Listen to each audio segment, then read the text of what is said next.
There she be. Okay, okay. And I think can you guys can there's the doggy. You guys can see my Google Classroom page shared with you now. Yep. Thanks for the thumbs up. I appreciate seeing that. And the dog wants out right here. There we go. So, like I mentioned in the, the dog wants to bark.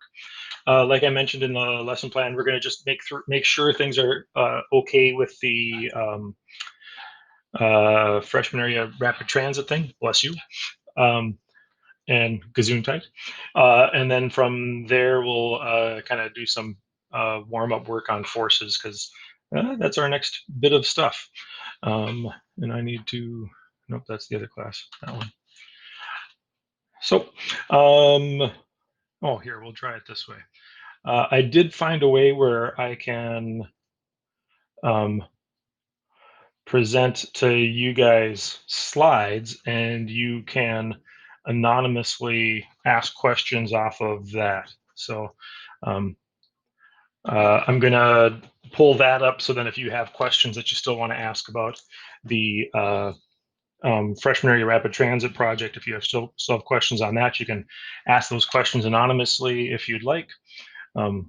Once that slideshow is up and running, looks like it's still loading. What a deal. We're getting there.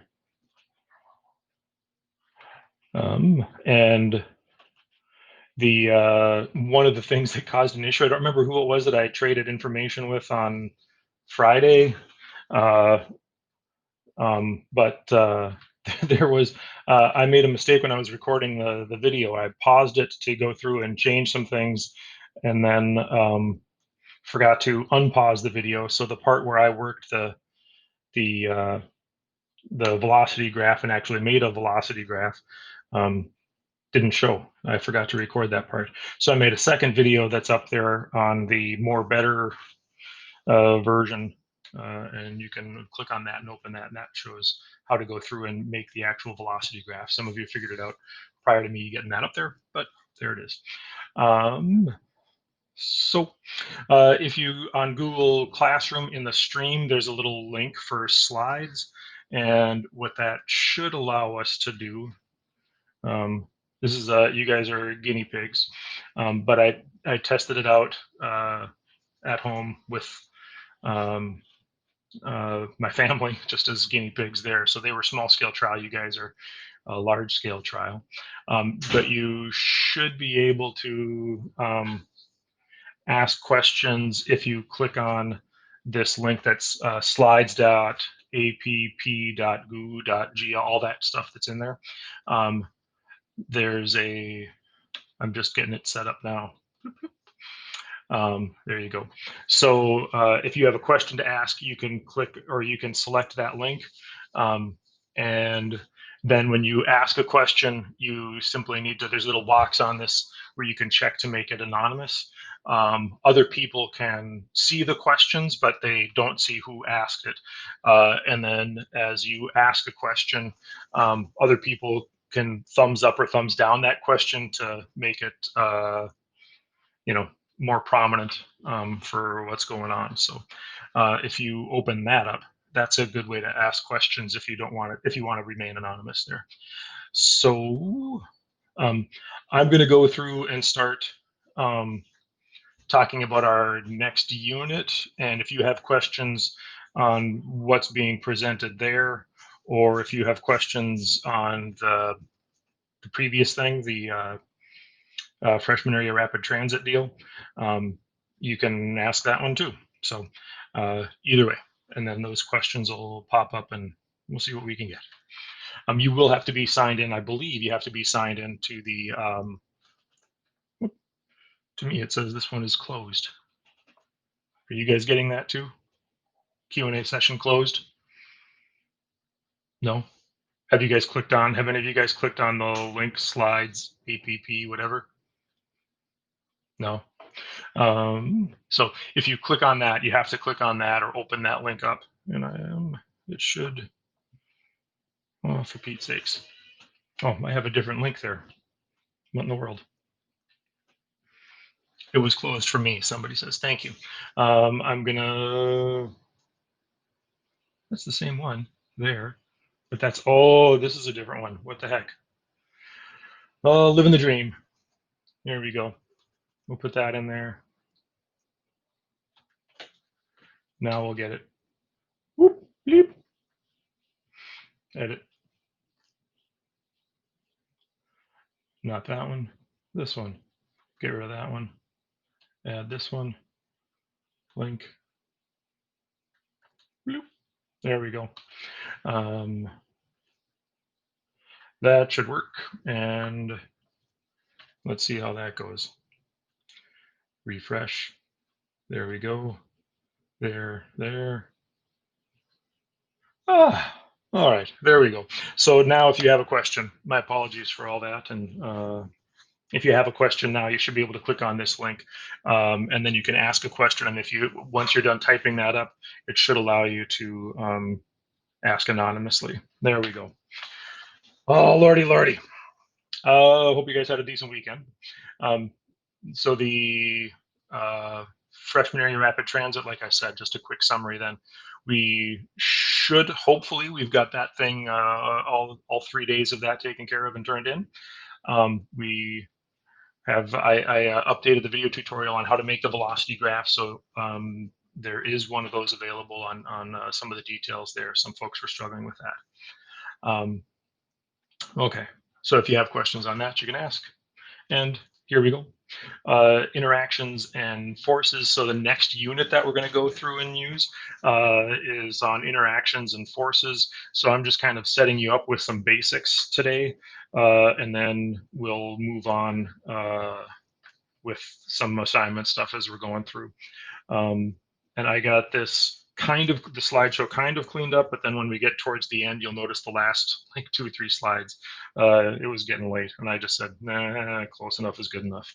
So some key terms as we're going through dealing with forces and interactions. None of these terms on this page, none of these things are force terms. They're not about forces. They are not forces, but they're terms that are related to stuff that we'll be doing with forces. So inertia is, there are a variety of ways to describe it. I kind of like lately the how much an object resists being shaken, because if you have something and you're going to shake it back and forth, if it has a lot of inertia, it's difficult to shake back and forth. If it has a little bit of inertia, it's easier to shake that object back and forth. Objects much rather prefer a constant velocity, so you get something rolling and it rolls. Somebody says, should we be taking notes? That's up to you. I'm not going to check it. I think this is information that will be helpful. And it's stuff that you should be able to refer to. If you write stuff down, that does help it stick in your head. So I think that's a good idea. But it's I'm not going to be checking notes for points on here. And these slides are going to be available in Google Classroom as well, so you can go back and take another look if you'd like. Thanks for the question. And it looks like it's working, the anonymous question deal. All right. Then, and the dog wants in. I'm going to let the dog in. I'll be right back.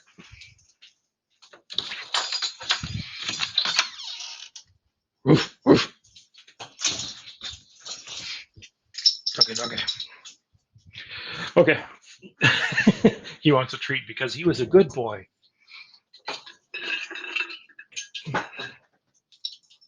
Good boy. I can't really show you with all this stuff I've got. Can you?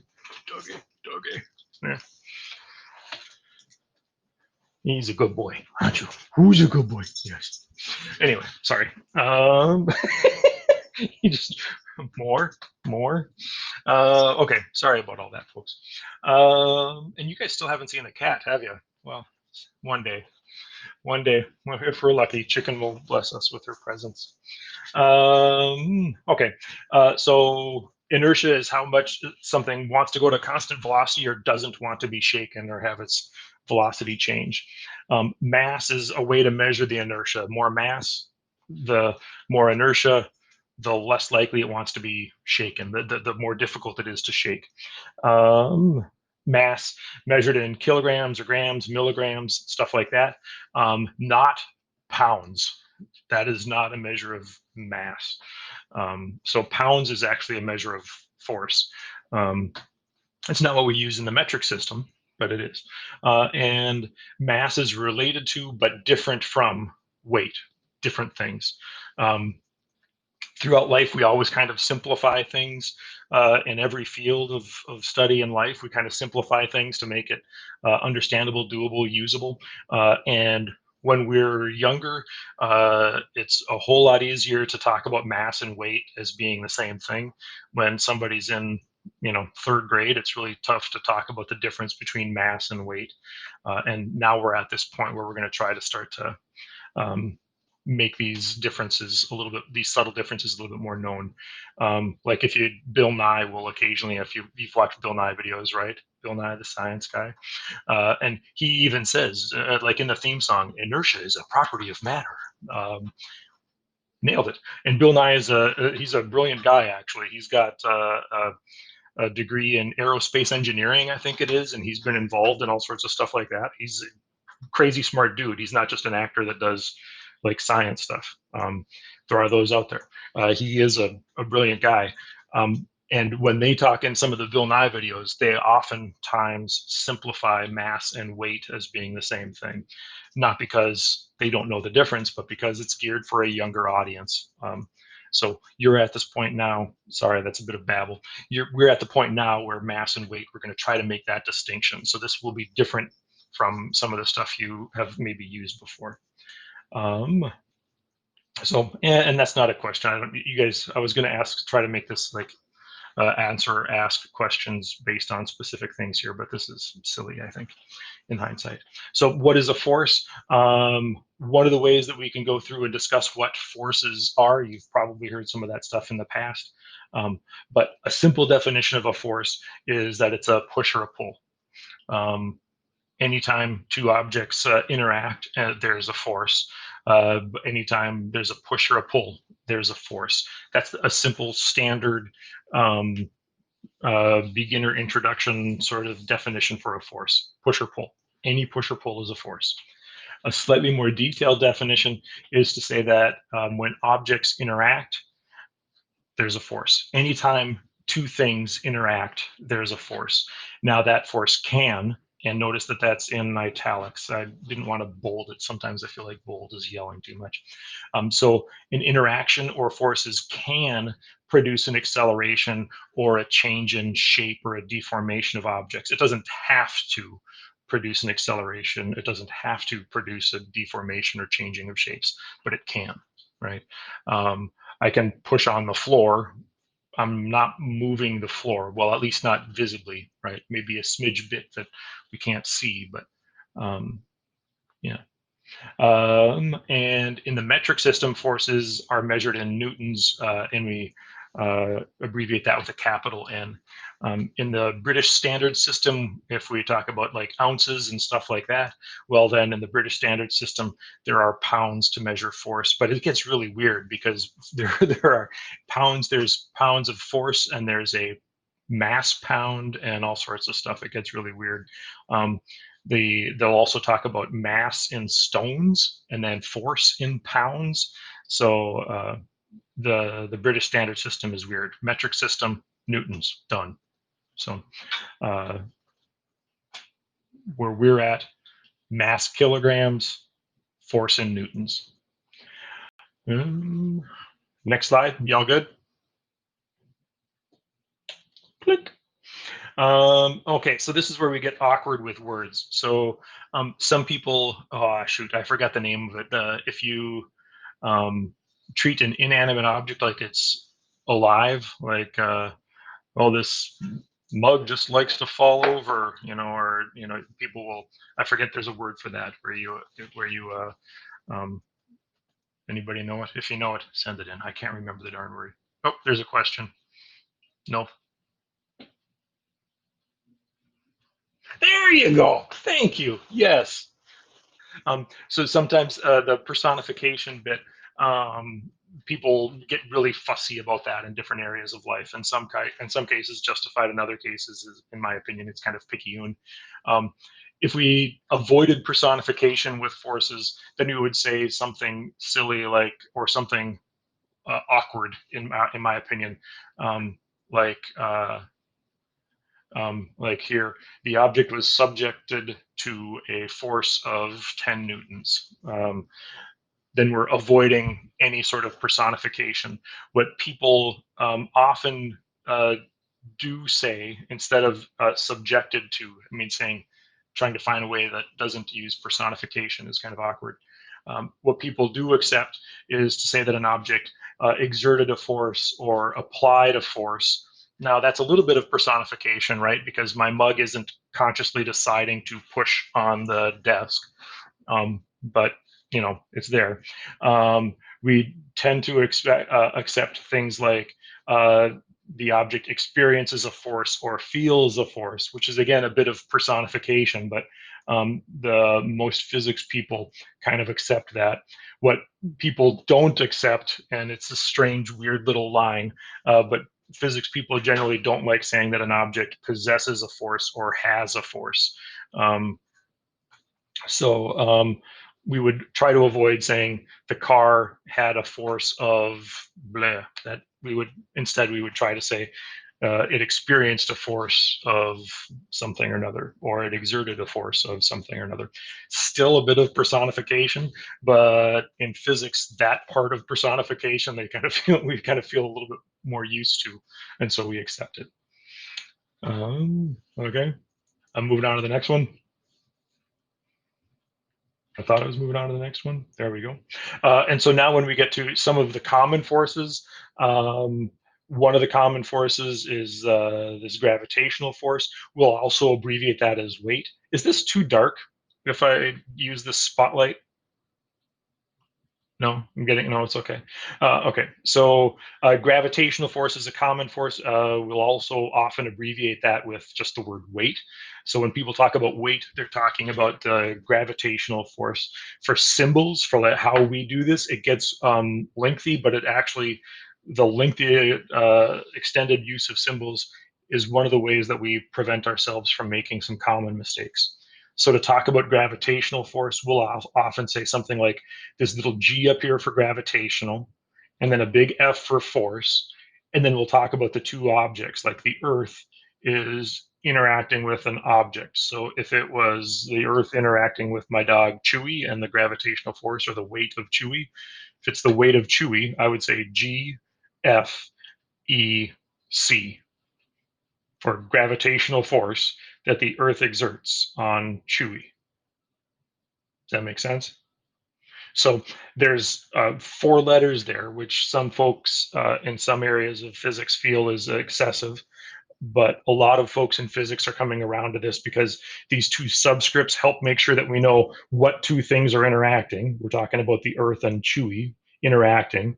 And then it also helps us figure out what type of force we're talking about, gravitational force there.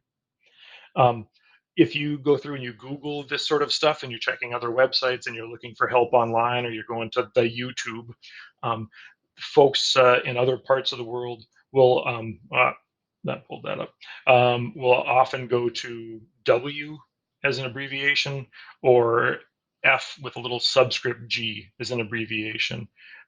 We'll see if I just leave that there, if that'll go away. So if you look elsewhere, you might see those abbreviations. The W is a relic of old school stuff, not used by a whole lot of folks anymore. Next one, normal force. Normal is old school geometry speak, so like talking about shapes and angles and different things like that. Old school geometry folks, the word normal means perpendicular to. And so if you have an object like sitting on a surface, I've got my mug, I'm holding my mug in a weird way, just I have my hand sitting out, my mug is sitting on top of the hand. Um, or if you have on a plate for supper, you have broccoli broccoli, one of the best vegetables out there. If you have broccoli sitting on your plate, the plate is pushing up on the broccoli. That force is perpendicular to the plate. It's a normal force. So these support forces on some sort of a surface are called normal forces. The generic, if you look it up on the internet, you might see just a capital N, or you might see a force F with a little subscript N. What we're going with is generally this little N in the top left for normal force, and then it would be whatever the surface is on the object. So if it's a plate on broccoli, I would go NF, and then my subscript would be like PB for plate on broccoli. And the normal force is always perpendicular to the surface. So if you have a dog in a swing sitting there, the swing pushing up on the dog, well, perpendicular to the seat of the swing is straight up. The normal force, straight up.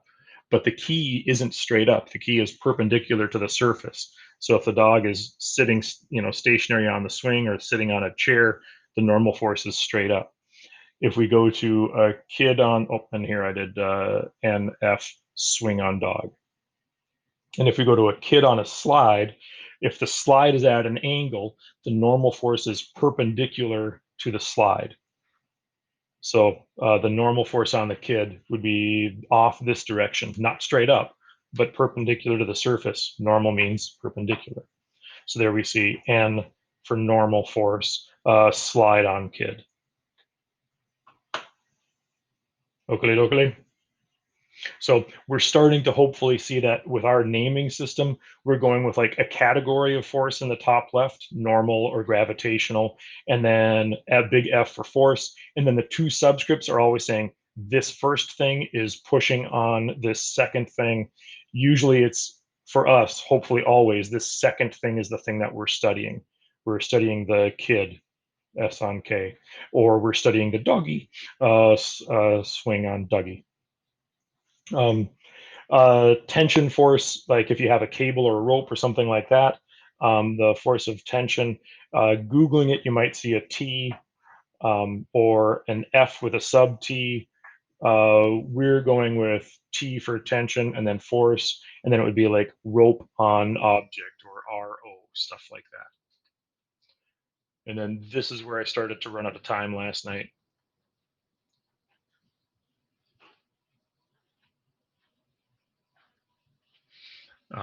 So we could go like on the previous slide where we had the dog in the swing, we could go with a force of tension chain on swing. The chain directly interacts with the swing. Something along those lines. But again, the general method we're going with is a category of forces, bless you, capital F for force, and then the two subscripts are this thing on that thing. And the last thing is the thing that we're trying to study. That's our general layout for these. And I think I've got maybe, oh, frictional force. I ran out of space for that. And this is how I started these, the last four slides all in one thing, and it's a blasted mess. The only one left is frictional force, and I'll just send a separate thing out for that tomorrow for frictional force, and I'll try to clean up some of this tension slide stuff. So that's the big picture for this general introduction to forces. This naming system or way we're symbolizing these things, category, big F, and then two subscripts for what's interacting with what. The big picture stuff, excuse me, that I would like to make sure we have taken care of, that we have down. This kind of definition for forces, or understanding what forces are, and interactions is going to be a phrase that we're going to use over and over whenever things interact. Forces are present, and the understanding that mass and inertia are not forces. They're related, but they're not forces. Just like a sibling or brother or sister that you have, or a cousin is related, but they're not you, right? Everybody's a different deal. So that's all of that stuff. Today, then the assignments go through and they start to talk about interactions of different sorts. So there's this slideshow that is a Google form on forest pairs. Somebody already did it. Oh my goodness. And then there's this one that is a brief video, and two people did this. Good Lord, you guys. That's impressive. This one has a video and then some questions to answer. It might be helpful if you did this first and then the forest pairs form after. Either way is possible. Doesn't matter, but I think the video might be helpful to do that first. That's all I got for you. That's a full half hour of me talking at you. As I get used to using slides with the question thing, I'll hope to add more interaction stuff. So I apologize for just me blabbering at you for a half hour. I'm trying to be as brief as I can to get all the crap out there for you, but I don't want to just talk for a half hour. So, but there you go. If you have any questions, you can let me know. You have all of this stuff is ready to rock and roll on Google Classroom, and that's what I got for you. If you have questions, you can hang on and ask. If you're done, you can hang up and go away and worky, worky, worky. That's about that. Have a good one, folks. Thanks, guys.